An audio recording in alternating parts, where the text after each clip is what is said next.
السلام علیکم ورحمۃ اللہ وبرکاتہ۔ بسم اللہ الرحمن الرحیم، الحمد للہ رب العالمین وبہ نستعین، وصلی اللہ وسلم وبارک علی نبینا محمد وعلی آلہ واصحابہ اجمعین وعلی من تبعہم بإحسان الی یوم الدین، اما بعد۔ رمضان المبارک کی 8ویں شب ہے، اور اس 8ویں شب میں 8ویں پارے کے بعض اہم موضوعات کو عرض کرنے کے لیے یہ طالب علم آپ تمام کی خدمت میں حاضر ہے۔ 8ویں پارے کا ابتدائی حصہ سورہ انعام اور آخری آدھا پارہ سورہ اعراف پر مشتمل ہے۔ سورہ انعام آیت نمبر 112 میں اللہ تعالیٰ نے شیاطین الانس والجن کے بارے میں کچھ اعلان فرمایا ہے۔ ہم یہ سمجھتے ہیں کہ شیاطین صرف وہ ہوتے ہیں جو نظر نہیں آتے، جبکہ قرآن یہ بتاتا ہے کہ شیاطین الانس بھی ہوتے ہیں، انسانوں میں بھی کچھ شیطان ہوتے ہیں اور جناتوں میں بھی کچھ شیطان ہوتے ہیں۔ فرمایا گیا وَكَذَلِكَ جَعَلْنَا لِكُلِّ نَبِيٍّ عَدُوًّا شَيَاطِينَ الْإِنسِ وَالْجِنِّ يُوحِي بَعْضُهُمْ إِلَى بَعْضٍ زُخْرُفَ الْقَوْلِ غُرُورًا وَلَوْ شَاءَ رَبُّكَ مَا فَعَلُوهُ فَذَرْهُمْ وَمَا يَفْتَرُونَ۔ اللہ تعالیٰ نے فرمایا کہ جیسے آج کل یہ کفار و مشرکین نبی کریم صلی اللہ علیہ وسلم سے دشمنی کر رہے ہیں، یا آئندہ مستقبل میں نیک لوگوں کے ساتھ یہ کفار و مشرکین دشمنیاں کریں گے، تو سب لوگ یہ بات جان لیں کہ ہم نے ہر نبی کے لیے دشمن پیدا کیے، اور دشمن انسانوں میں اور جناتوں میں دونوں میں سے شیطان قسم کے لوگ تھے، اور یہ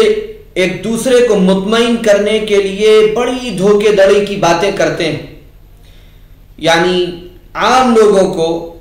دین کا پیغام جو لے کر آتا ہے اس کے خلاف بھڑکاتے ہیں، اس کے خلاف اکساتے ہیں۔ ان شیاطین الانس والجن کا کام یہ ہوتا ہے کہ لوگوں کو اللہ کے دین سے دور رکھیں، لوگوں کو اللہ کے احکامات سے دور رکھیں، لوگوں کو شریعت مطہرہ سے دور رکھیں، اور اس کے لیے جو چال چلنی پڑے، جو سازش کرنی پڑے، جو فتنہ اٹھانا پڑے وہ سب کریں، بس مقصد صرف ایک ہے کہ لوگ اللہ کے دین سے دور ہوتے چلے جائیں۔ یہ اس شیطان کا بھی کام ہے جو نظر نہیں آتا، جو شیاطین الجن ہے، اور یہ ان شیطانوں کا کام بھی ہے جو انسانوں میں شیطان ہے، شیاطین الانس، جو جنات جو شیطان ہے اس کے چیلے ہیں، اس کے راستے پر رہنے والے انسانی شیطان ہیں، ان کا بھی یہی کام ہے کہ لوگوں کو نیکیوں سے روک دیا جائے، اللہ کا حکم پورا کرنے سے روک دیا جائے۔ پھر اللہ تعالیٰ نے فرمایا کہ اللہ اگر چاہتا تو وہ ایسا نہیں کر سکتے تھے، اللہ ہی نے ان کو چھوٹ دی، دنیا میں آزمائش کے لیے اللہ نے ان کو موقع دیا ہے تاکہ وہ بہکائیں لوگوں کو، اور پھر اللہ یہ دیکھے کہ کون اللہ کے حکم پر قائم رہتا ہے اور کون شیطان کے راستے کو اختیار کرتا ہے۔ پھر فرمایا لہذا تم لوگ ایسوں کو ان کے حال پر چھوڑے رہو تاکہ وہ اپنے دھوکے بازی کرتے رہیں، اپنے کو ان سے بچاؤ، اپنے کو ان کے شر سے بچاؤ، اپنے کو ان کے فتنے سے بچاؤ۔ اللہ کی طرف سے ان کو ڈھیل ملی ہوئی ہے ہماری اور آپ کی آزمائش کے لیے۔ کامیاب انسان وہ ہے جو شیطانی حملوں سے، شیاطین الانس کے حملوں سے بھی اور شیاطین الجن کے حملوں سے بھی اپنے کو محفوظ رکھے اور اللہ کے راستے پر قائم رہے۔ اس کے بعد سورہ انعام آیت نمبر 120 میں یہ حکم دیا گیا کہ ظاہری گناہ بھی چھوڑ دو، باطنی گناہ بھی چھوڑ۔ گناہ کی دو قسمیں، ایک گناہ وہ ہیں جو انسان کے ظاہر پر نظر آتے، کوئی زنا کرتا ہے، کوئی چوری کرتا ہے، کوئی غیبت کرتا ہے، کوئی جھوٹ بولتا ہے، کوئی شراب پیتا ہے، کوئی دھوکہ دھڑی کرتا ہے، یہ وہ گناہ ہے، شرک کرتا ہے، کفر کرتا ہے، بدعت میں مبتلا ہوتا ہے، فسق اور فجور کے راستے اختیار کرتا ہے۔ یہ وہ گناہ ہیں جن کا تعلق انسان کے ظاہر سے، اور انسان کا ظاہر یعنی یہ اعمال، یہ گناہ نظر آتے ہیں، لیکن بہت سے گناہ وہ ہیں جن کا تعلق باطن سے ہے، دل کے اندر سے۔ اور یہ ایک حقیقت ہے کہ ہمارا دیندار طبقہ ظاہری گناہ سے تو بچ جاتا ہے لیکن باطنی گناہ میں مبتلا ہو جاتا ہے، اپنے اندر اس کے کبر پیدا ہونے لگتا ہے، حسد پیدا ہونے لگتا ہے، فخر اور غرور، خود پسندی میں مبتلا ہونے لگتا ہے، اور سازشی مزاج اس کا بن جاتا ہے، اور ریا اور شہرت کا مزاج شہرت طلبی کا مزاج بن جاتا ہے، اپنے کو بڑا سمجھنے لگتا ہے، اپنے کو بہتر سمجھنے لگتا ہے، دوسرے کو حقیر سمجھنے لگتا ہے، اپنے قول سے، اپنے عمل سے، اپنے کردار سے، اپنے ایٹیٹیوڈ سے وہ یہ ظاہر کرتا ہے کہ میں بڑا ہوں، میں اعلیٰ ہوں، میں اچھا ہوں، اور دوسروں کو اپنے مقابلے میں حقیر سمجھتا ہے، اور اس کے لیے وہ چالیں چلتا ہے، سازشوں کے راستے اختیار کرتا ہے۔ یہ جو مزاج ہوتا ہے یہ اندر کی برائیاں، یہ کینہ، یہ حسد، یہ خود پسندی، یہ شہرت طلبی، یہ عہدوں کی جاہ، یہ عہدوں کی طلب، یہ سب اندرونی گناہ ہیں جن کا تعلق دل سے، جن کا تعلق نفس سے، اور اس کا کوئی اظہار نہیں ہوتا، یہ اندر ہی اندر بیماریاں پلتی۔ اور اللہ نے فرمایا کہ وَذَرُوا ظَاهِرَ الْإِثْمِ وَبَاطِنَهُ، وہ گناہ بھی چھوڑ دو جن کا تعلق ظاہر سے، جو نظر آتے ہیں، اور وہ گناہ بھی چھوڑ دو جن کا تعلق باطن سے، وہ گناہ بھی چھوڑ دو جن کا تعلق باطن سے ہے، جو اندر دل کی بیماریاں، نفس کی بیماریاں، ان سارے گناہوں کو چھوڑ دو۔ جو لوگ کسی بھی گناہ میں مبتلا ہوں گے، ظاہری گناہ میں مبتلا ہوں یا باطنی گناہ میں مبتلا ہوں، ان کو اس گناہ کا برا نتیجہ ضرور بھگتنا پڑے۔ تقویٰ نام ہے ظاہری اور باطنی تمام گناہوں کو چھوڑنے کا۔ آج بہت سے تقوی کے دعوے دار، دین کے دعوے دار، دین کے لبادے اوڑھنے والے اور ظاہری اعتبار سے دیندارانہ، بزرگوں والا، نیکوں والا حلیہ اختیار کرنے والے بھی بہت ڈوبے ہوئے ہیں باطنی گناہوں میں۔ ہمیں چاہیے کہ ہم ظاہری گناہ جس طرح ترک کر دیتے ہیں اور جس طرح ظاہری گناہوں پر کھل کر تنقید کرتے ہیں، اسی طرح اپنے اندر جھانکتے رہیں کہ یہ باطنی کمیاں ہمارے اندر نہ پیدا ہوں، ریا اور خود پسندی اور شہرت طلبی ہمارے اندر نہ پیدا ہو، حب جاہ ہمارے اندر نہ پیدا ہو، کینہ، حسد، جلن ہمارے اندر نہ پیدا ہو، کسی کی ترقی کو دیکھ کر ہم جلیں نہیں، کسی کی ترقی کو دیکھ کر اس کو روکنے کی اور اس کے راستے میں رکاوٹیں پیدا کرنے کی کوششیں اور سازشیں نہ کریں، بلکہ ہمارا دل سب کے لیے کھلا ہوا، ہماری زبان ہی نہیں ہمارے دل میں بھی سب کے لیے وسعت ہو، ہمارے ذہنوں میں بھی سب کے لیے وسعت ہو، اور ہر ایک کے لیے ہمارے دل میں خیر خواہی کا ناصحانہ جذبات ہوں۔ یہ ہے وہ نیکی اور یہ ہے وہ تقویٰ جس کی ہم سب کو ضرورت ہے۔ پھر سورہ انعام میں آیت نمبر 122 سے 127 تک اسلام کی روشنی کا تذکرہ، اسلام کے نور کا تذکرہ اور کفر اور شرک کی سازشوں کے بارے میں بتایا گیا۔ فرمایا گیا اومن کان میتا فاحییناہ وجعلنا له نورا یمشی الی آخرہ، کہ ایک شخص جو اپنے کفر کی وجہ سے، اپنے شرک کی وجہ سے مردہ ہے، بالکل مانند مردہ ہے، اور پھر اسے ایمان کی روشنی مل گئی اور وہ اس روشنی کو لے کر اب انسانیت میں چلتا ہے پھرتا ہے، تو کیا ایمان اور اسلام اور توحید کی روشنی اور اس کے نور کے ساتھ انسانوں کے بیچ میں چلنے والا شخص کیا اس شخص کے برابر ہے جو ہر طرف سے کفر کے اور شرک کے اندھیروں میں گھرا ہے اور وہ اس سے نکل نہیں پا رہا ہے، جس کو ضلالت اور گمراہی کے اندھیروں نے جکڑ رکھا ہے، اللہ کی توحید کی نورانیت سے وہ محروم ہے اور شرک اور کفر کے گھٹاٹوپ اندھیرے میں وہ ہاتھ پیر چلا رہا ہے اور کفر اور شرک کے گھٹاٹوپ اندھیروں میں وہ گرتا چلا جا رہا ہے؟ کیا یہ دونوں برابر ہیں؟ اور ان مشرکین اور کافرین کو یہ سمجھا دیا گیا، سجھا دیا گیا کہ وہ جو کرتے ہیں وہ صحیح ہے، وہ توحید کے بارے میں سوچ نہیں پا رہے، اتنا ان کی عقلوں کو باندھ دیا گیا۔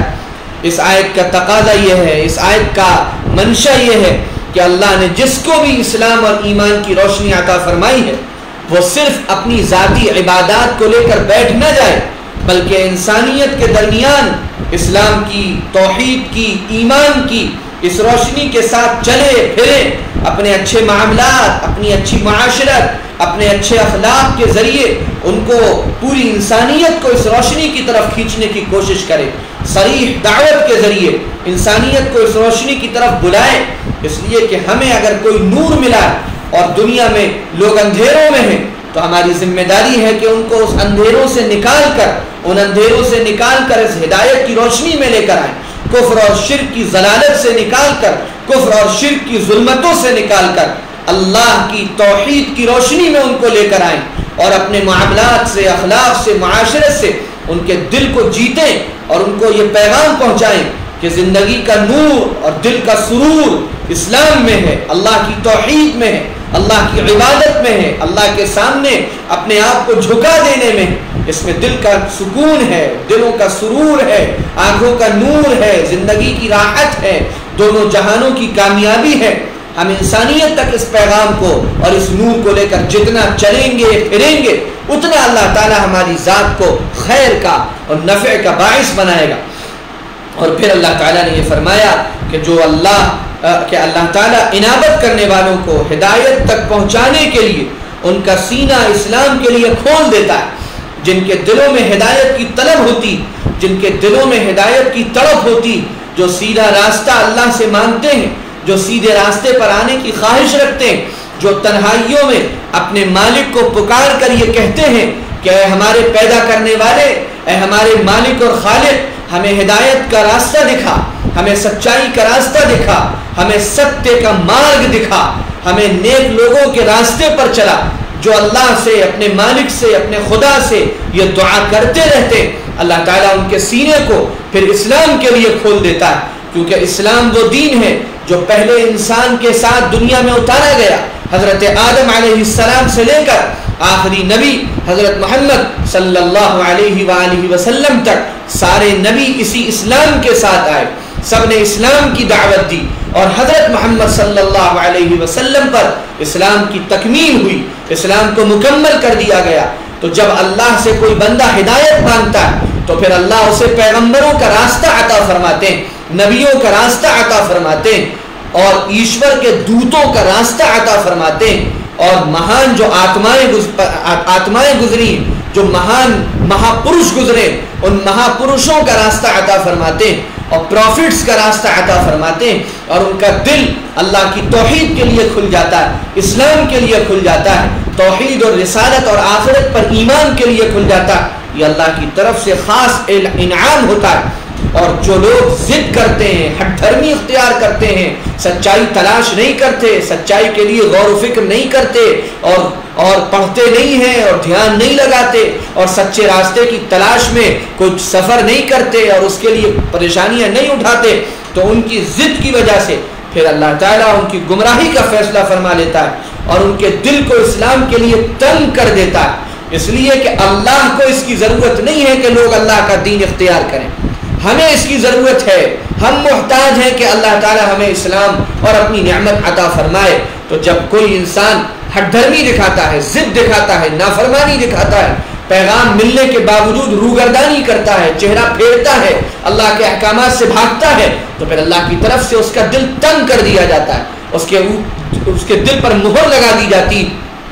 وہ سنتا بھی ہے لیکن سن کر بھی بہرا ہوتا ہے, وہ دیکھتا بھی ہے لیکن دیکھ کر بھی اندھا ہوتا ہے, اس کے دل ہوتا ہے لیکن اس کا دل اور دماغ بات سمجھنے سے محروم ہو جاتے ہیں. یہ اللہ کی طرف سے محرومی ہوتی, یہ اللہ کی طرف سے پھٹکار ہوتی, یہ اللہ کی طرف سے اس کے لیے تباہی کا پھر فیصلہ ہو جاتا ہے کہ جب تمہارے اندر انابت نہیں, تم خود ہدایت کے راستے پر آنا نہیں چاہتے, تو پھر اللہ کی طرف سے بھی تمہارے لیے گمراہی کا فیصلہ کر دیا جاتا ہے. پھر فرمایا گیا یاد رکھو اسلام ہی تمہارے پروردگار کا سکھایا ہوا سیدھا راستہ ہے, اور نصیحت قبول کرنے والوں کے لیے اس راستے کی بہت سی نشانیاں. پھر سورہ انعام میں آیت نمبر 151 سے 153 تک حضور اکرم صلی اللہ علیہ وسلم کی زبانی کچھ نصیحتیں کروائی گئیں. فرمایا گیا قل تعالوا اتل ما حرم ربکم الی آخرہ. فرمایا گیا اے نبی صلی اللہ علیہ وسلم آپ لوگوں سے بتا دیجئے کہ ان کے لیے حرام ہے, ناقابل معافی ہے یہ جرم اور یہ گناہ کہ وہ اللہ کے ساتھ کسی کو شریک کرے. میں نے بار بار عرض کیا جس گناہ کی کوئی معافی نہیں وہ گناہ ہے اللہ کے علاوہ کسی کے آگے سر جھکانا, اللہ کے ساتھ کسی کو شریک کرنا, اس ایک مالک, ایک خالق, ایک خدا کے ساتھ کسی کو اس کے برابر کا درجہ دینا, کسی کو اس کے علاوہ معبود سمجھنا, مسجود سمجھنا, الہ سمجھنا, خالق سمجھنا, حاکم سمجھنا, مالک سمجھنا, یہ وہ سنگین گناہ ہے جس کو اللہ کبھی معاف نہیں فرمائیں گے. پھر فرمایا گیا کہ اور لوگوں پر لازم ہے کہ وہ اپنے والدین کے ساتھ, اپنے پیرنٹس کے ساتھ بہت نیکی کا اور احسان کا معاملہ کریں, بہتر سے بہتر معاملہ کریں. اللہ کے بعد, رسول کے بعد سب سے زیادہ جس کا حق ہے وہ والدین ہیں, ان کے ساتھ اچھے سے اچھا سلوک, اچھے سے اچھا معاملہ. پھر فرمایا گیا کہ غربت کے ڈر سے, غریبی کے ڈر سے, فقر و فاقے کے ڈر سے اپنے بچے کو قتل نہ کریں. اور بچے کا قتل کسی بھی صورت میں ہو سکتا ہے. بہت سے تو ایسے ظالم اور سفاک اور درندے ہوتے ہیں جو بچوں کے پیدا ہونے کے بعد ان کو قتل کر دیتے ہیں. خبریں آتی ہیں کہ کوڑے کے ڈھیر پر ایک بالکل پیدا ہوتے ہی ایک بچے کو کسی نے ڈال دیا اور بچہ مرا ہوا ملا. کچھ ایسے بھی ظالم ہوتے ہیں, درندے ہوتے ہیں, اور کچھ اس سے کم ظالم ہوتے ہیں. ان کے اندر یہ برداشت تو نہیں ہوتی کہ وہ پیدائش کے بعد بچے کو مارے, وہ بچے کو اس مدت میں مار دیتے ہیں جب بچہ دنیا میں آنے والا ہوتا ہے. جو عورت کی پریگننسی کا دور ہوتا ہے اس دور میں صرف اپنی غربت سے ڈر کر وہ اپنے بچے کا اس پریگننسی کے دور میں مرڈر کر دیتے ہیں, قتل کر دیتے ہیں. یہ بھی ایک گناہ ہے اور یہ ملک کے قانون کے اعتبار سے بھی گناہ ہے. اس لیے اللہ نے فرمایا کہ غربت اور افلاس کے ڈر سے بچوں کو قتل مت کرو, نہ پریگننسی کے زمانے میں ایبورشن کر کے قتل کرو بلا ضرورت, خود صرف اس وجہ سے کہ ہم کہاں سے کھلائیں گے, کہاں سے پلائیں گے, اور نہ پیدائش کے بعد جو بعض درندے کرتے ہیں یہ کام مت کرو, یہ قتل. پھر فرمایا بے حیائی اور فحش کاموں کے قریب بھی مت جاؤ, ولا تقربوا الفواحش ما ظهر منها وما بطن. جتنے بے حیائی کے کام, آج دنیا کا ماحول کس قدر بے حیائی کا ہو چکا ہے, کس قدر فحش اور عریانیت کا ہو چکا ہے. اور اس وقت جو دنیا میں عذاب ہے, کسی بھی قسم کا عذاب ہو, وبا کی شکل میں بیماری کا عذاب ہو, یا بھکمری کا عذاب ہو, یا خوف کا عذاب ہو, یہ سارے عذابات جن بڑی وجہوں سے آئے ہیں ان میں سے ایک بڑی وجہ دنیا میں پھیلتی ہوئی بے حیائی, فحش اور عریانیت ہے. کس طرح دنیا کو بے حیا کر دیا گیا, کس طرح نوجوان نسل کو آوارہ بنا دیا گیا, کس طرح پردے کو معاشرے سے نکال دیا گیا, اور کس طرح مختلف ناموں کے ذریعے اور مختلف پروگراموں کے ذریعے لوگوں کو بے حیائی کا عادی بنا دیا گیا. کتنا ظلم کیا گیا انسانیت پر کہ اللہ نے انسان کے اندر حیا رکھی تھی, پاکیزگی رکھی تھی, پردہ رکھا تھا, حجاب رکھا تھا, ایک گیپ تھا مردوں اور عورتوں کے درمیان, ایک حیا کی آڑ تھی, ایک شرم اور حیا کا ایک چادر تھی. لیکن آج کا یہ ماحول اور آج کا یہ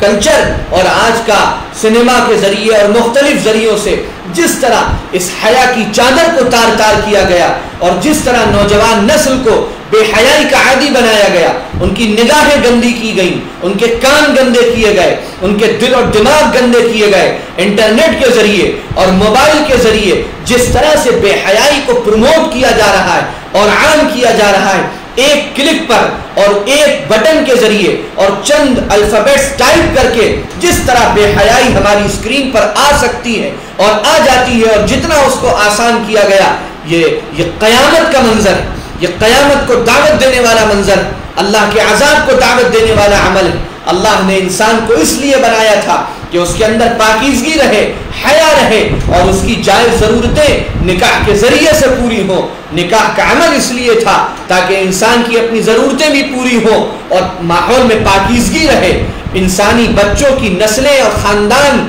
سلامت رہیں، ان کا حسب و نسب سلامت رہے۔ لیکن یہ جتنا بے حیائی کا کلچر عام ہوا، اتنا ہی زیادہ نسب پر فرق پڑنے لگا اور انسانی نسلیں عجیب و غریب آوارگی کا شکار ہوتی جا رہی ہیں۔ اس پر جتنی جلدی روک لگے گی اتنا ہم اپنی نسلوں کی حفاظت کر پائیں گے، ورنہ یہ بے حیائی ہماری نسلوں کو تباہ کر رہی ہے، ہمارے نوجوانوں کو تباہ کر رہی ہے۔ یہ بے حیائی کے مناظر اور یہ بے حیائی کا عام ہو جانا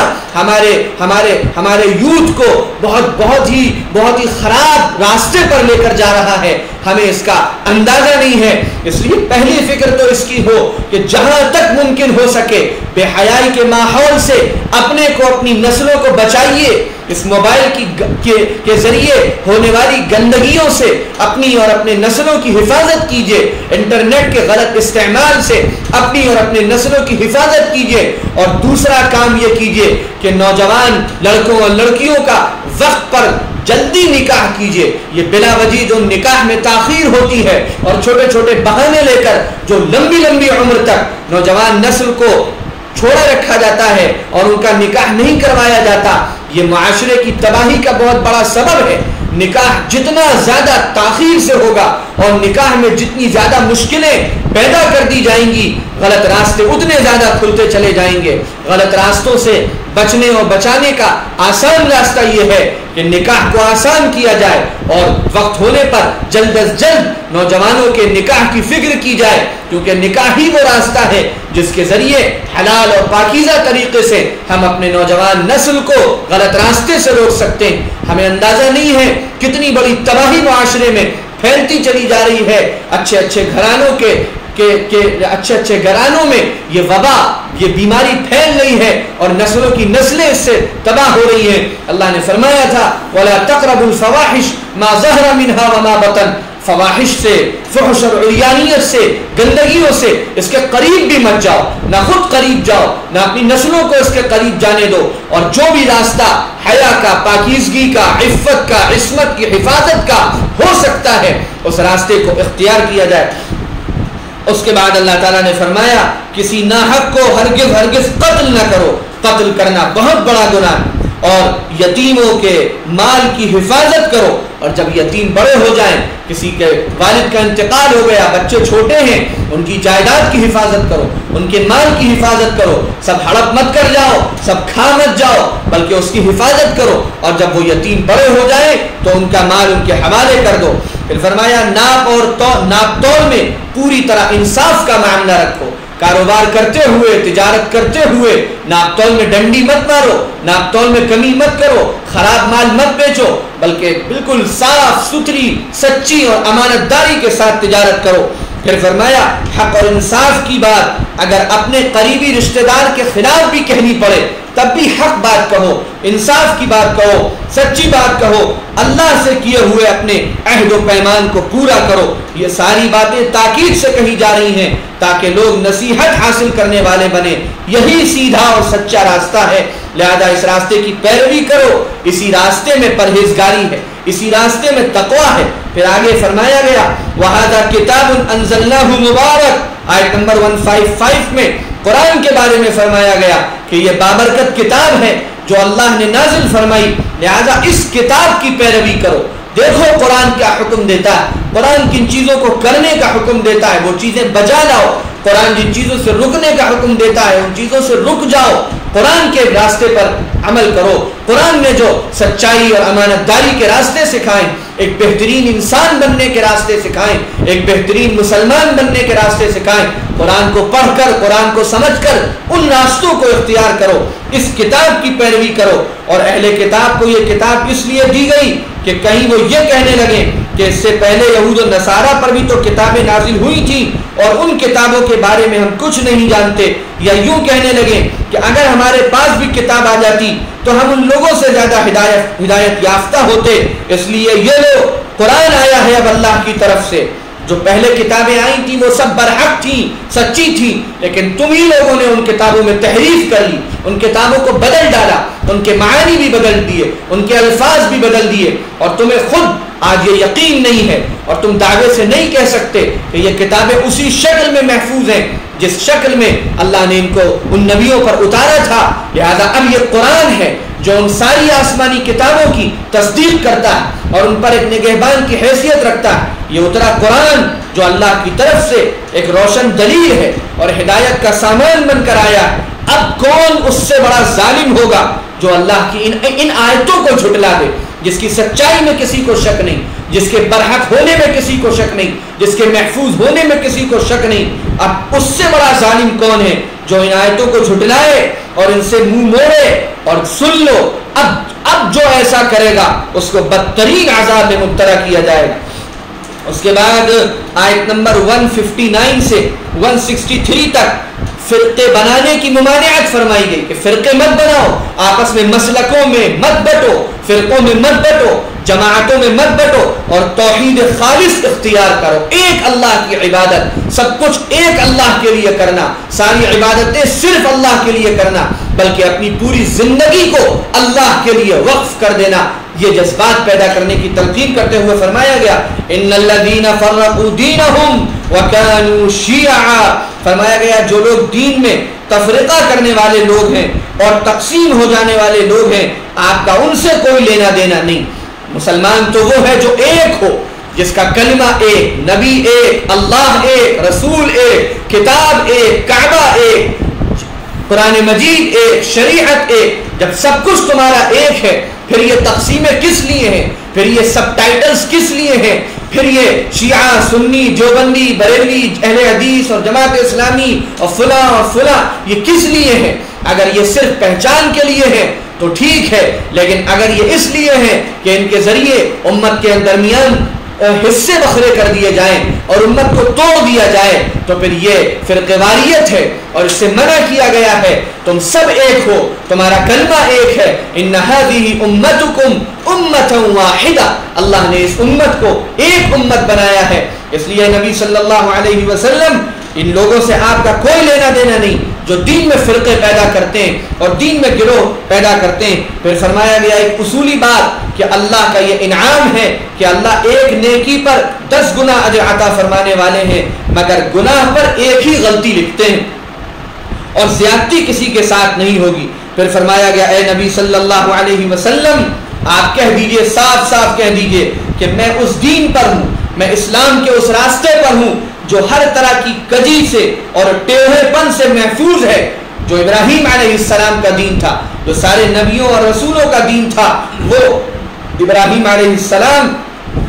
جو پوری طرح اللہ کی طرف متوجہ رہتے تھے، ہر قسم کے شرک سے بیزار تھے. پھر نبی صلی اللہ علیہ وسلم سے اعلان کروایا گیا آپ کہہ دیجئے میری نماز، میری ساری عبادتیں، یہاں تک کہ میرا جینا اور میرا مرنا سب کچھ صرف اللہ کے لیے. یہ حضور پاک علیہ السلام سے بھی کہلوایا گیا. ہمارے اور آپ کے لیے بھی یہی پیغام ہے کہ ہم صاف صاف کہہ دیں ہماری ساری عبادتیں، نماز کے ذریعے سے ہماری تمام بدنی عبادتیں، جانی عبادتیں، اور قربانی کے ذریعے سے ونسکی، قربانی کے ذریعے سے یعنی کہ تمام مالی عبادتیں، اور یہاں تک کہ میری پوری زندگی، میری موت سب کچھ اللہ کے لیے ہے. میں اللہ کے لیے اپنی زندگی گزار رہا ہوں، اللہ کے احکامات پر زندگی گزار رہا ہوں. میری زندگی کا مقصد صرف یہ ہے کہ میرا اللہ مجھ سے راضی ہو جائے، میرا خدا مجھ سے راضی ہو جائے جو سارے جہانوں کا پروردگار ہے اور اس کا کوئی شریک نہیں. بس اسی بات کا مجھے حکم دیا گیا ہے اور میں سب سے پہلے آگے بڑھ کر اس بات کو ماننے والوں میں سے ہوں. اس کے بعد حضرت آدم علیہ السلام کی اولاد کو کچھ نصیحتیں اگلی سورت سورہ اعراف آیت نمبر 26 اور 27 میں فرمائیں گی. فرمائے گا یا بنی آدم قد انزلنا علیکم لباسا یواری سوآتکم وریشا.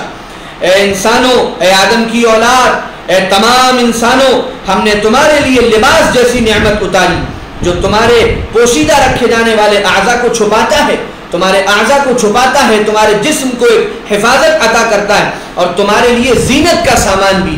لباس کے دو مقصد ہیں، ایک سطر کی حفاظت، ان اعضاء کو جن اعضاء اور جسم کے جن حصوں کا کھولنا جائز نہیں، ان اعضاء کو لباس چھپاتا بھی ہے، اور لباس خوبصورتی کا ذریعہ ہے، زینت کا ذریعہ ہے، لباس کا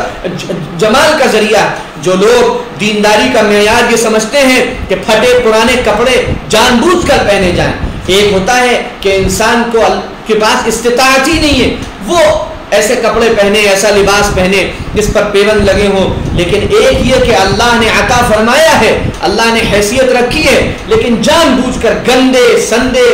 پرانے بوسیدہ کپڑے انسان پہنے اور اس کو دین تصور کرے اور تقوی تصور کرے، یہ جہالت کی بات ہے، نادانی کی بات ہے. لباس کا مقصد یہ ہے کہ لباس سے سطر کی حفاظت ہو اور خوبصورتی انسان کی آئے، جمال انسان کے اندر پیدا ہو، فخر اور غرور اور تکبر اور خود پسندی پیدا نہ ہو، لیکن جمال کا اظہار ہو، خوبصورتی کا اظہار ہو. پھر انسان کی اصلاح کے لیے فرمایا گیا کہ بہترین لباس تو پرہیزگاری اور تقوی کا لباس ہے. اس کے بعد انہی آیتوں میں آگے یہ بات فرمائی گئی آیت نمبر 31 میں، یا بنی آدم خذوا زینتکم عند کل مسجد. اے ایمان والو، جب تم مسجد آؤ نماز کے لیے تو اچھا لباس خوش نمائی کا سامان لے کر آیا کرو، اچھا لباس پہن کر آیا کرو، اور جائز حدود میں رہ کر اچھا کھاؤ، اچھا پیو، بس حد سے آگے نہ بڑھو، اسراف نہ کرو. اور پھر وہی بات فرمائی گئی جیسا میں نے ابھی تذکرہ کیا، قل من حرم زینت اللہ التی اخرج لعباده والطیبات من الرزق. اللہ نے جو زینت کا سامان نکالا ہے، جو انسان کی خوبصورتی کے لیے اللہ نے چیزیں بنائی ہیں، اس کو کس نے حرام کیا؟ وہ کون سے بزرگ ہیں، وہ کون سے دیندار ہیں، وہ کون سا تقوی ہے جس کا نام لے کر لوگ یہ کہتے ہیں کہ انسان اچھا کھا نہیں سکتا، اچھا پہن نہیں سکتا، اچھے مکان میں رہ نہیں سکتا؟ یہ اس لیے یہ دین کے خلاف ہے، یہ تقوی کے خلاف ہے. اللہ کہہ رہا ہے کہ جن چیزوں کو اللہ نے جائز قرار دیا ہے، ان چیزوں کو حرام کرنے والے تم کون ہو؟ تم کو کس نے اختیار دیا کہ اللہ نے جن چیزوں کو حلال اور جائز قرار دیا ہے، جن اچھے کھانوں کو جائز اور حلال قرار دیا ہے، تم ان کو اپنی مرضی سے حرام قرار دے دو؟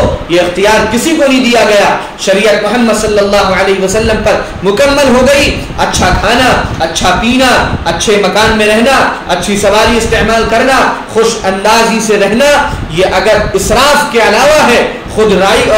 نمائی کے علاوہ ہے، اس میں نمائش کا پہلو نہیں ہے، تو یہ بالکل جائز ہے. اگر حلال طریقے سے یہ سب کچھ اختیار کیا جائے، اس سے دین نے ہرگز نہیں روکا، شریعت نے ہرگز نہیں روکا. بڑی غلط تصویر ان لوگوں نے دین کی بنائی ہے جنہوں نے ان چیزوں کو اپنی مرضی سے حرام قرار دے دیا. اس کے بعد اللہ تعالیٰ نے سورہ اعراف میں آیت نمبر 44 سے 51 تک ایک بڑے ہولناک منظر کا تذکرہ کیا، اور وہ ہولناک منظر ہے جب لوگ جنت میں ہوں گے، جنت والے جنت میں، جہنم والے جہنم میں، تو ان دونوں کے درمیان گفتگو ہوگی، بات چیت ہوگی. وہ کیا ہوگی؟ اس کا تذکرہ فرمایا. جنت والے جنت میں پہنچنے کے بعد جہنم والوں سے پکار کر کہیں گے، ہم نے تو اپنے رب کے وعدوں کو سچا پایا. ہمارے رب نے کہا تھا کہ توحید پر عمل کرو، ایک اللہ کی عبادت کرو، نیکی کا راستہ اختیار کرو، عبادتیں کرو، سچائی اور انصاف کے راستے پر رہو، تو ہم تمہیں جنت دیں گے، انعامات دیں گے. ہم نے تو اپنے رب کے وعدوں کو بالکل سچا پایا، کیا تم نے بھی اللہ کے وعدے کو سچا پایا؟ وہ کہیں گے ہاں بالکل. اور پھر وہ لوگ جو اللہ کے دین سے لوگوں کو روکتے تھے اور اس میں ٹیڑھ نکالتے تھے اور دین سے بھاگتے تھے اور شریعت سے جی چراتے تھے اور اللہ کے احکامات سے منہ موڑتے تھے، ان پر لعنت ہوگی، پھٹکار ہوگی. ظلم کرنے والوں پر لعنت ہوگی، پھٹکار ہوگی. اور اسی بیچ اعراف والے لوگ ہوں گے جو جنت اور جہنم کے درمیان ایک آڑ میں ہوں گے، وہ وہیں سے جنت والوں کو سلام کریں گے اور ان کے ساتھ ہونے کی تمنا کریں گے اور جہنم والوں سے پناہ مانگیں گے اور ان کو عار دلائیں گے اور جنت والوں پر رشک کریں گے، اور ادھر جہنم والوں کا یہ حال ہوگا۔ اللہ ہم سب کو محفوظ رکھے کہ اتنی گرمی میں ایسے عذاب میں وہ ہوں گے کہ بھیک مانگتے ہوئے وہ جنت والوں سے کہیں گے تھوڑا سا پانی ہمارے اوپر ڈال دو، کچھ تو ٹھنڈک ہم کو ملے، یا جو نعمتیں تم کو ملی ہیں وہ کچھ نعمتیں ہم کو دے دو۔ جنت والے اس وقت جواب دیں گے کہ اب تم پر یہ ساری نعمتیں بالکل حرام کر دی گئیں، اللہ کے نافرمانوں پر، شرک اور کفر کرنے والوں پر یہ ساری نعمتیں اب بالکل حرام ہیں، ہرگز ہرگز تم کو یہ نعمتیں اب نہیں ملیں گی۔ تم نے دنیا میں دین کو کھیل سمجھا تھا، اللہ کے دین کو کھیل سمجھ رکھا تھا، مذاق سمجھ رکھا تھا، اللہ کے احکامات کے کھلے عام تم دھجیاں اڑاتے تھے، شریعت کا مذاق اڑاتے تھے۔ اب چکھو، اور دنیا کی زندگی کا جو دھوکہ تھا اس میں بدمست تھے تم یہ سمجھتے تھے کہ تمہیں ہمیشہ اسی دنیا میں رہنا ہے اور کبھی تمہیں اللہ کے پاس نہیں آنا ہے، آخرت کا دن تمہیں یاد ہی نہیں رہتا تھا، اللہ کی آیتوں کا کھلم کھلا انکار کرتے تھے، یہ سب اسی کی سزا ہے۔ اس کے بعد آیت نمبر 54 سے 58 تک اللہ کی قدرت کا تذکرہ بیان فرمایا گیا اللہ نے اپنی قدرت سے 6 دنوں میں زمین اور آسمان بنائے، اور پھر اللہ اپنی شان کے مطابق عرش پر مستوی ہو گیا۔ وہ اللہ جو دن کے اوپر رات کو لانے والا ہے، اس نے سورج اور چاند اور ستارے پیدا کیے جو سب کے سب اس کے حکم کے پابند، پیدا کرنا، حکم دینا، سب اسی اللہ کا کام۔ وہ بڑی بابرکت ذات ہے، وہ سارے جہانوں کا پروردگار ہے۔ پھر انسانوں سے کہا گیا اے انسانوں، اپنے مالک کو، اپنے اللہ کو، اپنے خدا کو عاجزی کے ساتھ، تضرع کے ساتھ چپ کے پکارا کرو، راتوں کی تنہائیوں میں اس کے سامنے آنسو بہایا کرو، اس کے سامنے سر جھکایا کرو، اور زمین میں فساد اور بگاڑ کے کام نہ کرو، اصلاح کا کام کرو، نیکی کا کام کرو، خدمت کا کام کرو، بھلائی کا کام کرو، اور پوری امید کے ساتھ، جنت کی امید کے ساتھ، اللہ کی رحمت کی امید کے ساتھ، اور اللہ کی پکڑ سے ڈرتے ہوئے اس مالک کی عبادت کرو، اس رب کی عبادت کرو، اللہ کی رحمت نیک کام کرنے والوں کے ساتھ، جو اچھے کام کرتے ہیں، جو انسانیت کی بھلائی کے کام کرتے ہیں، جو اللہ کو راضی کرنے والے کام کرتے ہیں، ان کے ساتھ اللہ کی رحمت ہے، ان کے ساتھ اللہ کا فضل ہے، ان کے ساتھ اللہ کا انعام ہے۔ اور یاد رکھو اللہ تو وہ ہے جو بارش سے پہلے خوشخبری کے طور پر ٹھنڈی ٹھنڈی ہوائیں چلاتا ہے، پھر ہواؤں کے ذریعے مردہ زمین پر بادل سے بارش برساتا ہے، تو پھر اس زمین سے ہر قسم کی پیداوار نکلتی، زمین مردہ ہو جاتی ہے، بنجر ہو جاتی ہے، اور لوگ یہ سمجھتے ہیں کہ یہ زمین اب کسی کام کی نہیں ہے، لیکن جب اللہ کی رحمت بادل کی شکل میں آتی ہے اور بادل سے پہلے ہوائیں آتی ہیں اور بادل سے پانی برستا ہے، تو وہ زمین جو کچھ دن پہلے بنجر تھی، سوکھی تھی، کسی کام کی نہیں لگ رہی تھی، وہ زمین لہلہا اٹھتی ہے، اس زمین پر ہریالی آ جاتی ہے، اس زمین پر کھیتی آ جاتی ہے۔ اے انسانوں، تمہارے دلوں کی کھیتی اگر بنجر ہو چکی ہے،